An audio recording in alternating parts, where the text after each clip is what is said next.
This podcast does not provide medical nor legal advice. Please listen to the complete disclosure at the end of the recording. Hello and welcome to Everyone Dies, the podcast where we talk about serious illness, dying, death, and bereavement. I'm Marianne Matzo, a nurse practitioner, and I use my experience from working as a nurse for 46 years to help answer your questions about what happens at the end of life. And I'm Charlie Navarrete, an actor in New York City, here to offer an every-person viewpoint to our podcast. We are here because we both believe that the more you know, the better prepared you are to make difficult decisions when a crisis hits. So welcome to this week's show. Please relax, get yourself maybe a hot drink and a warm cookie, and thank you for spending the next hour with Charlie and me as we talk about what you can do now to prevent an early death from falls. In people who are over the age of 65, falls are the leading cause of injury-related death and the seventh leading cause of all deaths. Like the BBC, we see our shows offering entertainment, enlightenment, and education and divide that into three halves to address each of these goals. Our main topic is in the second half, so feel free to fast forward to that ragtime-free zone. In the first half, Charlie has our recipe of the week and a cautionary tale about wills. You better think. Think about your wills, sister. And in the second half, I'm going to talk about fall prevention. It's not just about falling and not being able to get up. And in our third half, Charlie has a poem about fear. So, Charlie, seen any good movies? I saw a very interesting movie. It's called The Apprentice. But the performance of Jeremy Strong as Roy Cohn, man, this what a great actor this guy is. I heard he was really outstanding in that. He really, really is. You know, as far... And he's on Broadway now, too, isn't he? No, he was over the summer. A play called An Enemy of the People. This play's over 100 years old. It got extended. He won a Tony for it. Just what a remarkable actor. As for the movie itself, it's really interesting because it starts off with, the young, impetuous Donald Trump before he became Donald Trump, that we all, know now. Before he became the Donald? Yeah, yes. And just that trajectory, how, Cohn basically was the one who made him into the Trump that he is today. And at the end, and this is all in public record, and how, at the end, Trump had no more use for Cohn and just, blew him off. And had it not been for Roy Cohn, there would never have been the Donald Trump we know today. It was good. It was good, not great. But Jeremy Strong in it is just wonderful, terrific actor. Is that in the theaters or is that on? Yeah, so it's already out. I don't know if it's out nationwide, but it's out. It's out. Okay, cool. We'll put that on our maybe see list. Okay. Folks, life is full of choices. Should you bake brownies or cookies?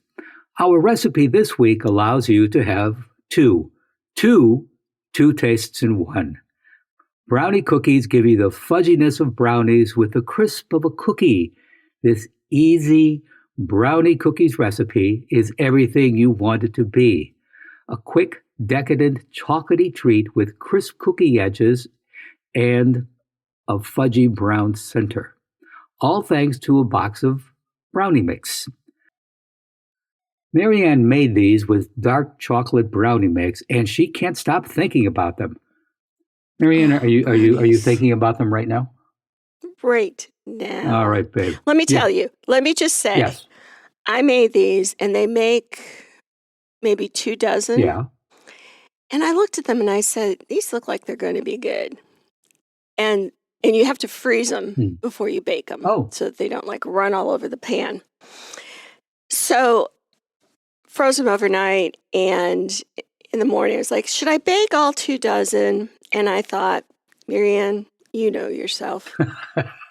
So I baked 6 and froze, you roll them into balls, froze all the rest. Yeah. So the 6 came out, let them cool a bit, and I ate one, and I thought, oh, Lord Jesus, this is good. And it didn't take long for Dave and I to eat the 6, and I thought, I can't imagine what I know exactly what would happen if I had made the 2 dozen. And so I make 6 at a time, and I still have like maybe 6 frozen in the freezer because they are literally, you would just like sit and shove them in your face. They are so good. With a glass of cold milk? David does the cold milk. Yeah. I just can't. I don't wait. Cold milk would take too much time. I was going to say, yeah, cold milk. That's just taking away from the, yes, I understand that. All right, very good. In the time he takes 1 cookie with milk, I could be having 2, And then more for you. Yes, I follow that. Yes. So, folks, you heard it here from the source. Everyone will be wowed by the decadence of these cookies at your next funeral lunch. And speaking of funerals, dying without a will, known as dying intestate, means that your assets will be distributed according to the laws of the state you live in, which may not reflect your personal wishes.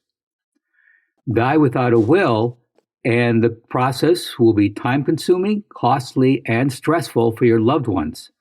By creating a will, you can specify who will care for your minor children, plus ensure that your assets are distributed as you intend. Which brings us to the first woman inducted into the Rock and Roll Hall of Fame and winner of 18 Grammy Awards during her 76 years, Miss Aretha Franklin. Miss Franklin had 2 wills. Her 2010 will called for an even split of her entire estate. You got your cars, your furs, your jewelry, properties, as well as royalties from the music. It also mandated... Not many shoes, though, Charlie. What? When I saw... Not many shoes. When I saw her perform, she had no shoes on. Really? Yeah. I'll tell you, when I'm doing a talk and I'm behind a podium, 9 times out of 10, my shoes come off. And then at the end, I have to scramble to find them and slip them on. But no, she would perform without shoes. I like Aretha. So you better think. Royalties from the music, shoes. Yes. The will, the 2010 will, also mandated that sons Keekaf and Edward take business classes or get a degree to benefit from it. The 2014 will did not have that stipulation. That document, found in a couch, indicated that 3 of Franklin's sons, Keekaf, Edward, and Ted White Jr., would receive equal shares of her music royalties, while Keekaf would receive her cars, including a Mercedes-Benz, 2 Cadillacs, and a Thunderbird convertible. Ooh. Multiple documents written by Miss Franklin, who did not leave an official will, were discovered after her death in 2018. Among the people with claims on her estate were 4 sons, a niece, and the federal government, who said she owed $7.8 million in taxes. Franklin's lawyers had repeatedly asked the singer, quote, constantly, to create a trust, but, quote, she never got around to it. The 2010 document, which was signed and appears to be notarized, indicated White Jr. would receive joint ownership of Franklin's home with Keekaf, in addition to weekly and monthly allowances paid out to each of Aretha's 4 sons. It was dated and signed in 2010 and found in a locked cabinet. Now, the 2014 edition was discovered in a spiral notebook under the cushions of a couch in Miss Franklin's suburban Detroit home, about a year and a half after she died. Though many of the documents were difficult to read, a jury concluded that the 2014 notebook was her true will and valid, settling the dispute between Franklin's sons. Aretha had signed at the bottom, with a smiley face written inside the letter A, her signature, according to the Associated Press. Now, according to the MBW Lawyers blog, here's where the Queen of Soul went wrong. She failed to be clear about her final wishes. The handwritten wills had notations that were hard to decipher, and she did not properly store the will. With RESPCET, here are some options on where to store your will and other estate planning tips. Number 1, do not store your will in the couch under the cushions. Keep it in a secure but easily found location. How about a safe deposit box? The downside is you have to plan in advance to give access to the box. Without permission, in most cases, you cannot get the will without a court order. How long do you think that'll take? Next, the executor, that's the person who takes care of someone's estate when they're dead, can keep a copy of your will in a fireproof and waterproof safe at home, but make sure there's a duplicate key, or that you give the combination code to your executor, personal representative, or some other trusted person. Remember to create a duplicate set of original documents, one for yourself and one that you leave with your attorney. Tell your family you did this and remind the attorney to contact you if she or he moves or closes up shop. You could store your will in a local court. Again, you need to let someone know your will is there.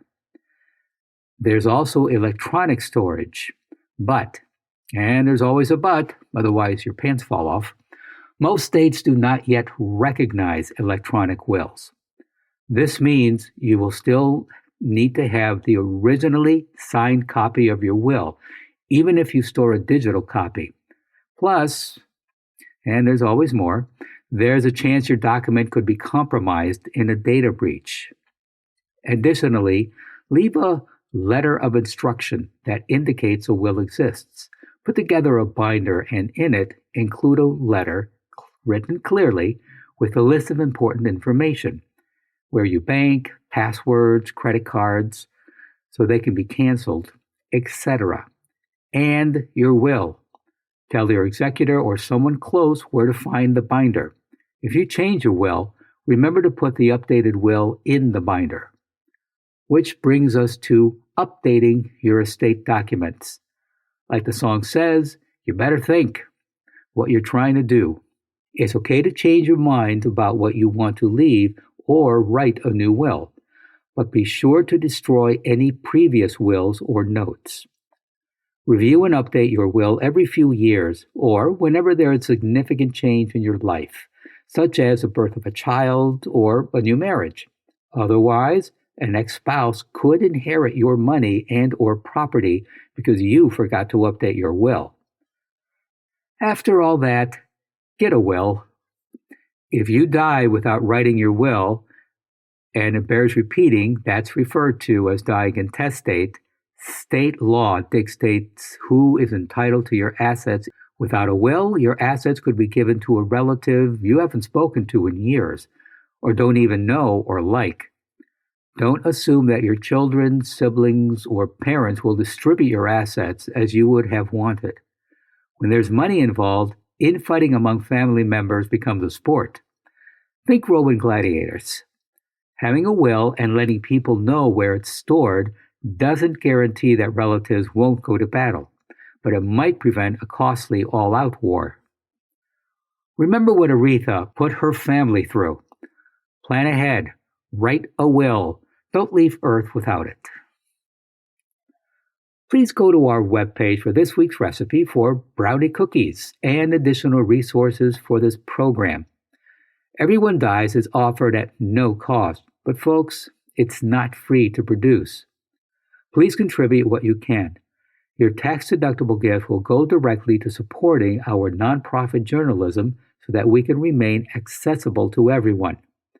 You can also donate at www.everyonedies.org or at our site on Patreon, www.patreon.com, and search for Everyone Dies. Marianne? Thank you, Charlie. That was really interesting. Falls are the topic of our second half. Falls are a leading cause of bone breaks and brain injuries for people over age 65 living in the United States, which is more than 14 million elders, or about 1 in 4 people who fall each year. For older adults, falls are common, costly, and preventable. According to the CDC, about 37% of older people who have fallen have an injury that required medical treatment or activity restrictions. 95% of hip fractures result from a fall, and falls also are the most common cause of traumatic brain injuries.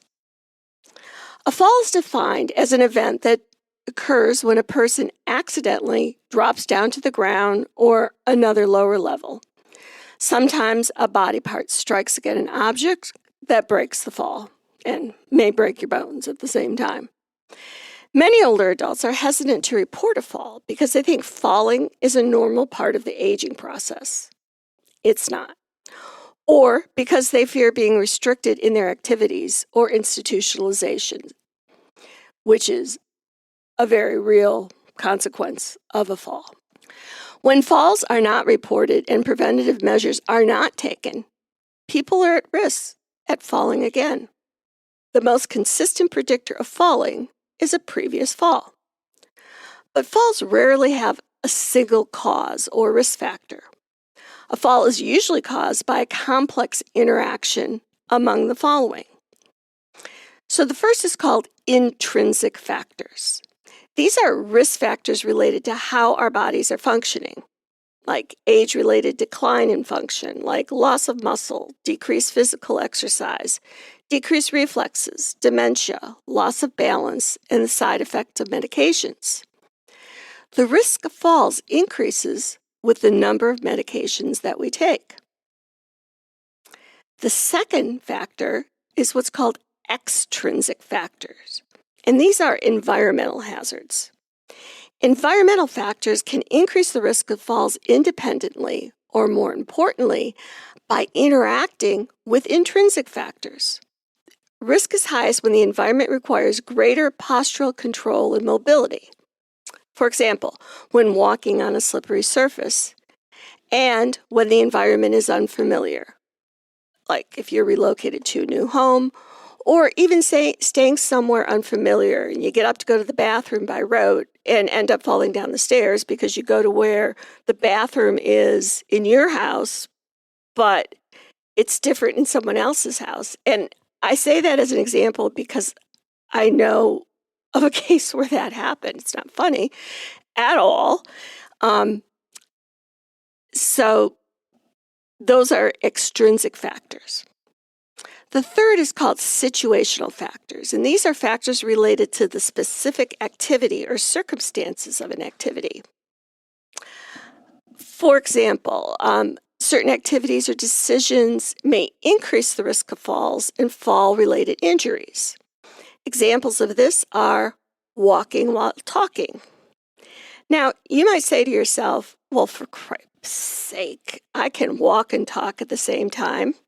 Well, maybe you could when you were younger because your body was in a fitter shape, maybe had more muscle. But as we get older, and I know you're going to think I'm out of my mind, but this is true, and there's research data to back this up. You need to pay attention to what you're doing when you're walking.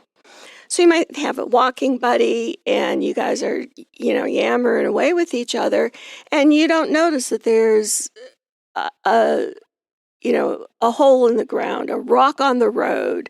And you say, a rock on the road. Listen, I have fallen on rocks. I have stepped, my foot went off balance, and I have fallen.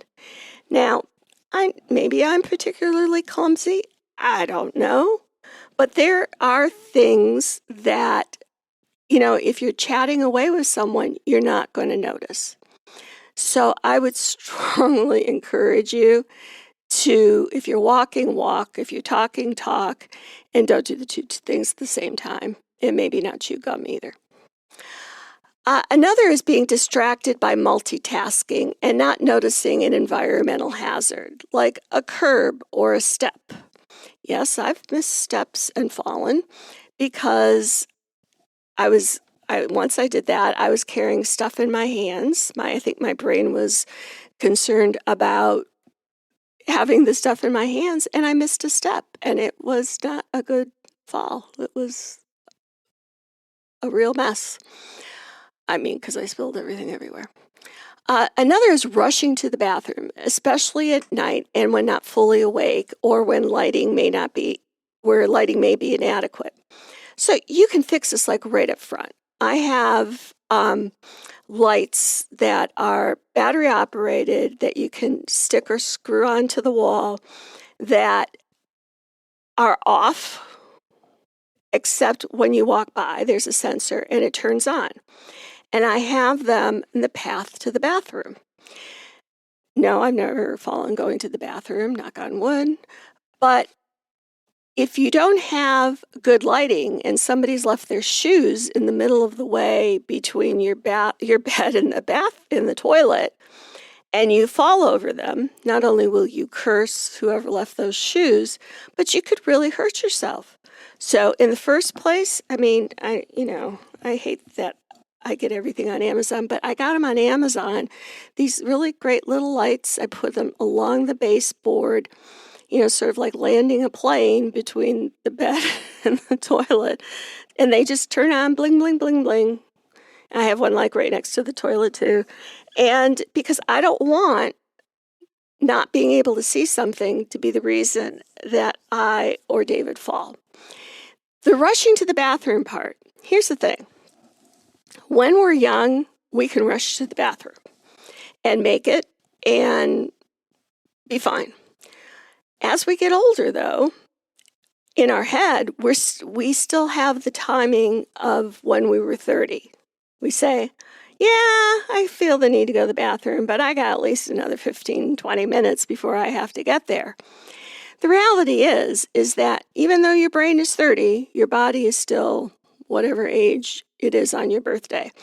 And if you try to rush to the bathroom and you get to that point where, oh my God, I really got to go, you could end up falling. And then not only have you fallen, but whatever you were going to the bathroom to do may be in your pants. So the message to that is when you get the urge to do whatever, get up and go. Don't wait, because it could really cause a problem. Another is rushing to answer the phone. Now, some of you might be really good. You keep your phone in your pocket. That's really great, especially if you fall. Then you've got your phone in your pocket and you call somebody. If you're like me, you put your phone somewhere and you, a couple times a day at least, say, David, would you call my phone? I can't find it because it's somewhere, God knows where. Or you hear it ringing and you say, oh, where is it? And you start rushing around looking for it because for some reason you feel that you need to answer that robocall. So, don't rush around answering the phone. If you've got a pocket, put it in your pocket. Or one thing that I do is that the people that I care about have their own ringtone. So when I hear if a certain song plays, I know who's calling and I could decide if I'm rushing. If it's anybody else, they just have the generic ringtone and they can leave a message. That's what it's there for. Another is not paying attention to where your pet is laying and tripping on them. I had a black dog for many, many years, and in the night, either David or I would trip on him as we would go to the bathroom because we couldn't see him. I need to should put a sticky light on him so he would light up. But I personally know way too many people to count who have tripped over dogs, ended up with broken hips, nearly dying. I have one friend who was out walking her dog with her mom. Mom tripped on the leash of the dog, fell, hit her head, and died. So I'm not making up these stories. I'm just not that creative. Your pet, as much as we love them, are a trip hazard because inevitably, wherever you are, they are, and they're under your feet. And so you need to, before you turn around or you go to move, you need to identify where's the dog, where's the cat or the guinea pig or whatever it is that you have. Dementia can worsen many of these hazard situations that lead to falls. Impaired cognition, judgment, and hazard awareness can cause older adults to become distracted, rush, and not notice environmental hazards, significantly increasing fall risks. So what can you do to prevent a fall? We have lots of references for you in the show notes. You probably know these things, but I'm going to tell you anyway. One standard suggestion includes fall-proofing your home space, making sure that all stairs have handrails, they're well lit, eliminating most throw rugs, and keeping walk spaces clutter-free. And actually, I gave you a reference for a room-by-room list in the show notes to fall-proof your home. Second, I'm a nag about footwear. Choose the right footwear. Make sure that the shoe that you put on fully supports your feet. Wear non-skid, rubber-soled, low-heeled shoes. Don't walk on stairs or floors in socks or in shoes and slippers with smooth soles. You can slip. And I know you say, I've been wearing these shoes for the last 40 years and I've never fallen. Yeah, and you were younger 40 years ago. And, either you might use a new product on your floor. Let me tell you, stuff happens. Put shoes on. Put your shoes on whenever you're out of bed. The third is careful management of medications, especially those that can cause dizziness and confusion. And what you need to do is, if your healthcare practitioner is suggesting that you go on a new medication and you say, okay, I agree, that's what I need, you need to ask the question, is this going to cause dizziness? Is this going to cause confusion? Is this in any way going to potentially lead to a fall? Just ask. They'll tell you. Be sure that you have regular vision and hearing checks. Even small changes in sight and hearing are linked to an increased risk for falls.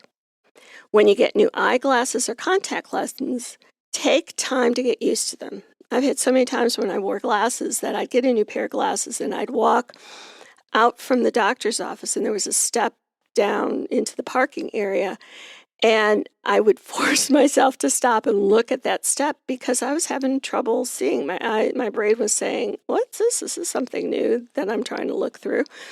And I wasn't used to it. And I don't know how many people fell off that curb, but I could see it as a great fall risk. Wear your glasses or contact as your doctor advises. If you have a hearing aid, be sure it fits well and wear it. A lot of people don't wear their glasses for whatever reason. And if you can't see it, you can't avoid it. So be sure that you're able to see. The next thing is to stay as active as possible. The World Health Organization recommends that adults undertake 150 to 300 minutes a week of moderate intensity aerobic activity, which can help prevent falls. Now, it's a lot because I kind of did the numbers in my calculator and I thought, oh my God, if that's, being on a treadmill, that's a lot of time. But according to this recommendation, all physical activity counts and can be done as part of work, sport, leisure, or transport, meaning walking, wheeling, cycling, and household tasks. So all activity counts. Physical activity is anything that's moving your body. Older adults should also include activities involving balance and coordination, as well as muscle strengthening to help prevent falls. Now, when your muscles are weak and you start to fall, you can't stop yourself, and you just end up on the ground. I had 2 years of a disintegrated ankle. You probably heard me talk that I had my ankle actually replaced recently. And in those 2 years, I fell a lot. And it frightened me because I know the risks of falls, and I was afraid I was going to break something. But again, knock on wood, I never broke anything. But because that ankle was disintegrated, if I started to go over, I just went over like a tree. There was no way to stop because because my ankle was severely compromised. Now I'm in PT and going to the gym and doing all that other stuff, and I can feel the difference in terms of being able to check and balance because I have a brand new ankle, it's strong, and I can stop something that, like if I run into something or trip on one of the dogs, I can stop and prevent myself from falling. So that's where that balance and coordination comes in. Weight training can also prevent premature death, according to a study by Shilandera and colleagues. A 15-minute weight training routine using common gym equipment will build strength at any age. And all of these machines can be found at any gym. And you might have heard me before talk about, I joined a senior center, health center, and was built probably maybe a year ago. And every one of these machines that I'm talking about, these are exactly the machines that they have in there. So I'd like to think that they looked at the research and made sure that these were the ones that were in there. But they also have free weights and all that other stuff. But this routine literally takes 15 minutes. It builds every muscle and challenges every muscle in your body and can help prevent falls. So, and there's a link. So you can go and look at this whole thing. What they want you to do is complete each exercise slowly and smoothly, lifting the weight for 10 seconds and lowering for another 10 seconds. Now, I watched the other people lifting, and some people do it this way. Many people just go boop, boop, boop, boop, boop, boop, boop, boop, and they're not stretching the muscle and challenging the muscle, which is what you're supposed to do. You need to do it slowly. As you're lifting the muscle, as you're lifting the weight, you can do that a little faster, but then as you come down with the weight, that's where you do it really, really slow to challenge that muscle. Now you repeat this until you can't lift again. All facilities have some sort of trainer, so if you're not sure how to use the machine, just ask them. They're happy to help you. So the machines that you want to use are the chest press. I'm going to give you the list, and you can replay this and write them down if you want, or you can look at the article that's in your show notes. So the machines you want to use are the chest press, the pull down, the leg press, the abdominal flexion, back extension, and the hip adduction and abduction. In a study by Steele, it was found that during the first year of lifting, most people's strength grew by about 30 to 50% based on the weights that they could manage during each workout.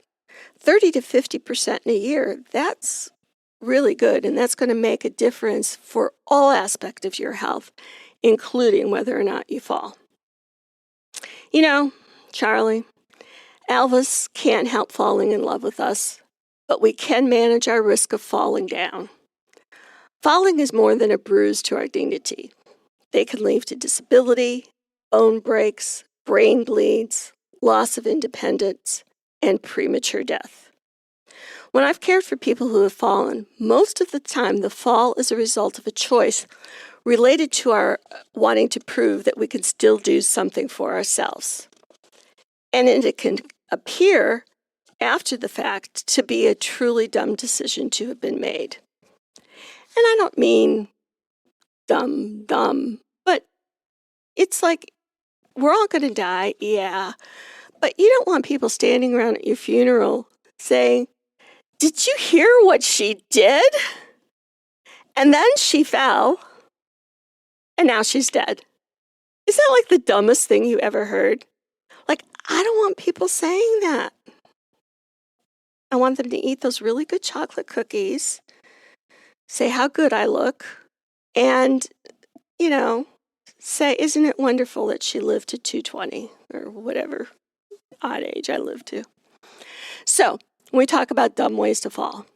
For example, I had an elder neighbor when I lived in New Hampshire who would crawl on the roof in the winter to scrape off the ice. He wasn't stable on dry land, let alone on an icy roof. I had an aunt who would crawl on a stepladder to dust the knickknacks on her upper shelves. When she fell off the ladder, I couldn't help but wonder if her resulting loss of independence was worth the dusting that she was doing. I know in my head I am more flexible and stable than what I actually am. And I regularly ask myself if crawling up on a chair or ladder is worth the potential of a fall and all that goes with it. And I frequently decide it is not. Or I decide that although it's quicker to crawl in a chair to reach a high spot, I force myself to get my stable ladder with handles to hold on to do what I've decided to do. And I literally I went to Lowe's so I could look at the ladders and kind of stand on them, and picked out one that it folds completely flat when it's put away. But when it opens, the steps are nice and wide so that I feel like I'm on a firm platform. It's only maybe about 4 or 5 steps tall, but all along the side and across the top, there's a railing that I can hold on to so that I feel stable. I can have my hand on something while I'm doing whatever with my other hand. So I force myself to get that ladder out and hold on to it while I'm working. It takes more time to get it out and put it away, but nothing compared to the time it may take to recover from a broken bone, physical therapy, and whatever else could happen because I was in a hurry. It's really about the choices we make. So please, make good ones. Charlie, thoughts or questions? Well, like Betty Davis said, old age ain't no place for sissies. Yeah. Yeah, that happened with the falls and everything, with both my mother and father, and then with my father, ultimately, yeah, he just could not wrap his head around the fact that he was not able to walk anymore. And then he said to me, "That's it, I'm out." And I know what he meant. And 10 days later, he was dead. But, he just shut down. It was a peaceful death, but still, it was just, I was just thinking of, as I was listening to you, the streets, there's so many sidewalks around New York, which are uneven, a little,